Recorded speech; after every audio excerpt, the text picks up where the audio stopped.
So welcome back to Enthusiastically Optimistic. I'm your host, Steve. And so thought I'd give you guys a little overview of what it's like to create a full-fledged digital illustration. So what I started with, as you saw, was the Captain America pose. I loved it, and I wanted to kind of get a good gesture drawing based on that. So that's how I started. The other gesture drawing, the other pose for the other character, is based on a different gesture that I did in my sketchbook a while back. And so I just kind of looked at that and redrew it. And then I kind of played with poses. I was looking at a bunch of different cover art for various comic books because that's what I'm doing essentially is a nice comic book um, visual for a couple who's thankfully has got hired me multiple times throughout the years, 8 years in fact, this year to do cool superhero style cover illustrations for their I think it's for Valentine's Day each year. So yeah, this is it. So I'm just going through. Initially, I do the gesture drawing, and the gesture drawing. The goal is to capture the pose. That's why I've been posting so much about gesture drawings. You want to make sure that you are essentially are getting the right pose that you breathe life into your illustration. After that, you work in layers. So after that, I'm trying to get a lightness. Now you see that I put structure into the face.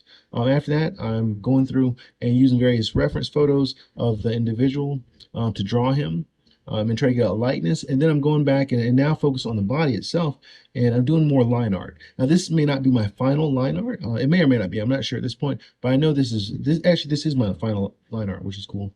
And then I'll do a separate layer. I do the costume itself. So first, we're just going through. We're focused on crisp, clean line art. And then after that, we go back in and kind of refine the actual costume itself. Unfortunately, because this is a superhero costume, we're looking at skin tight. It's going to reveal the musculature underneath, so it has a very different look than compared to if we're drawing regular casual clothing. And as you can see here again, I'm on the woman here, and again we're looking at drawing adding structure to the face, and I think that's something I want to do a separate video on. Honestly, I love the fact that well, no, I don't love it, but I think it's funny that all these years of drawing, I never really appreciate the structure in the face. I knew the proportions, right? Proportion where everything's placed, but when you consider that the structure, the three-dimensional structure is there in the face, it really adds dimension to your drawing. It makes it much easier to do and much more lively. Of course, I'm also referencing some of the older drawings I've done of this couple throughout the years, because again, you're trying to find a balance between realism versus dynamic comic book style. You want it to be fun, you want it to pop, you want them to look good, you want them to look powerful, but you don't want them to look like themselves as well. And so they're trying to find that balance. And again, looking at a ton of different references. Been doing digital art for quite a while now. I've been doing traditional art for even longer. So I was doing a lot of stuff in my sketchbook recently to try to improve the quality of my illustrations, my drawings themselves, especially gesture drawing. And then so I wanted to show you guys, how you apply that gesture drawing, those skills to an actual finished digital illustration or traditional illustration, either way it goes. So yeah, this is as I'm refining it, yeah, I can do the great thing about digital art too. You can refine the line art. So you can have if you notice with the female, with the woman, there was a much thicker original line art on her, and then I went back into a separate layer and then refined that and made it much thinner.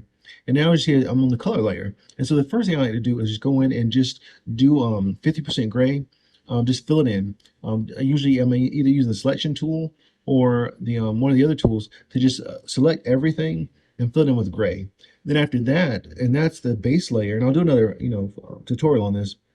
Once you have your base layer, you're able to attach the other layers on it like it becomes a mask, and then you can add various color layers on top of that.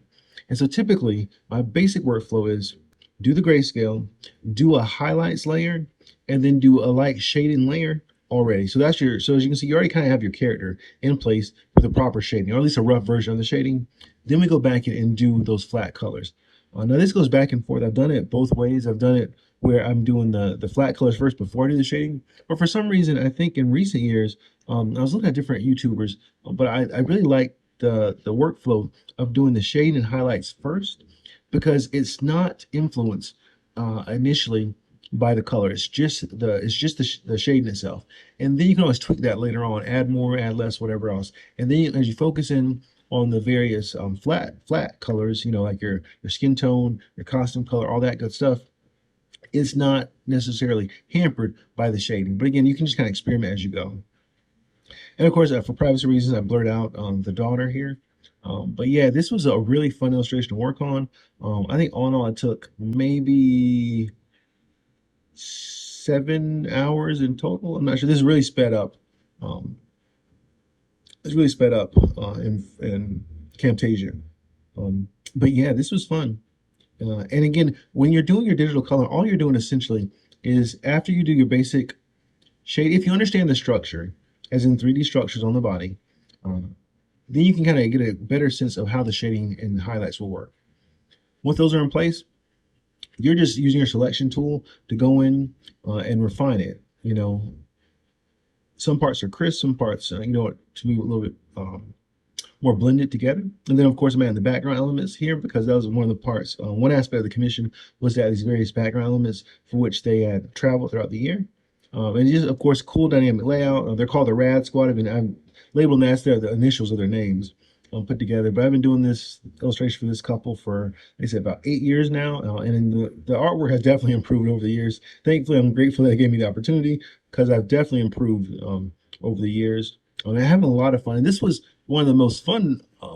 One, I enjoyed myself tremendously. This one especially because I wasn't anxious about the drawing itself. I really have been practicing quite a bit my gesturing.